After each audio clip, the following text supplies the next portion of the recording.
Covid की वैश्विक महामारी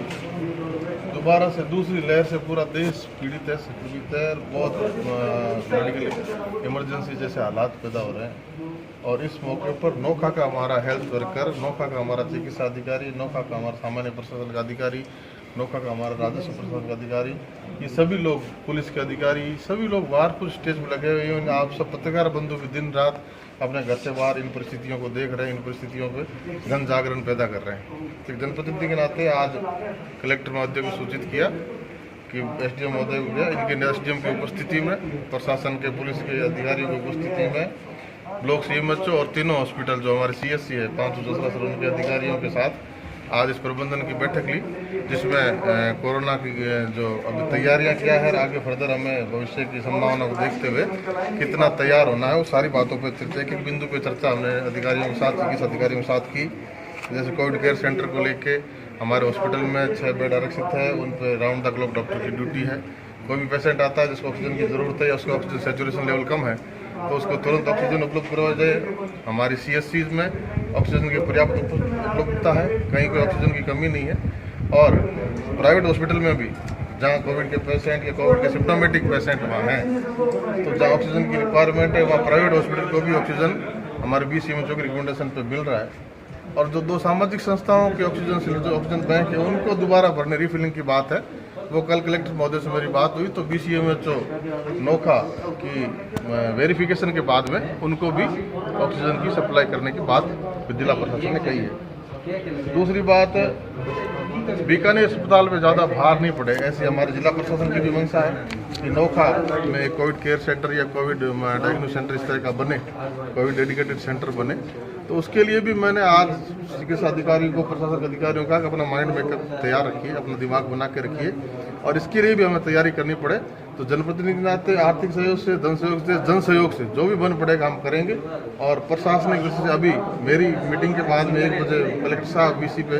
सभी अधिकारियों से जुड़ेंगे, तो इस पर आगे उनकी चर्चा होगी। दूसरा, ऑक्सीजन की अवेलेबिलिटी में मैंने बात बताई, तो उस पर भी बेहतर प्रबंधन जिला प्रशासन ने, कलेक्टर ने किया है। और हमारे नोखा में भी हमारे तीनों CSC पे, प्राइवेट हॉस्पिटल पे ऑक्सीजन की कहीं कमी नहीं है। और प्राइवेट बैंक्स को जो 2 ऑक्सीजन के सिलेंडर भरने हैं, तो उसके CMHO वेरिफिकेशन के बाद में वो भी संभव है। वैक्सीनेशन कैंप की स्थितियाँ, हमारा वैक्सीनेशन की स्थिति भी नोखा में पूरे ज़िले में सबसे अच्छी है। और 1.25 लाख तक हमें वैक्सीनेट करना था, उसको हमने 65,000 तक किया है। और 25% पॉपुलेशन का जो टारगेट था, और वैक्सीन की उपलब्धता के आधार पर रोज़ ये चल रहा है। तो इस स्थिति में भी, और 18 से ऊपर के जो वैक्सीनेशन होना है, तो राज्य सरकार शायद 15 के बाद या 15 तक इसका कैलेंडर जारी करेगा। उसके लिए भी जो शिविर, जो हमारा यहाँ प्लान तैयार है, और गांव में 18 से ऊपर की नौजवान आबादी को वैक्सीनेट करने का अभियान निश्चित तौर पर शुरू होते ही नोखा में युद्ध स्तर पर शुरू होगा। विधायक कोटे सर, क्या एम्बुलेंस दिए कोई? देखिए, अभी मैंने चिकित्सा अधिकारियों की बैठक में उनकी ज़रूरतों के हिसाब से उनको किन तीनों CSCs पे, PSCs पे किस तरह के संसाधनों की ज़रूरत है, तो उसमें 5 CSC से एक मांग आई है कि एम्बुलेंस की, 5 में कोई भी एम्बुलेंस नहीं है। तो विधायक कोटे से एक 5 में एम्बुलेंस, और नोखा में एक एम्बुलेंस जसरासर में है। नोखा में इतनी बड़ी CSC पे एक ही एम्बुलेंस है। तो दूसरी एम्बुलेंस जो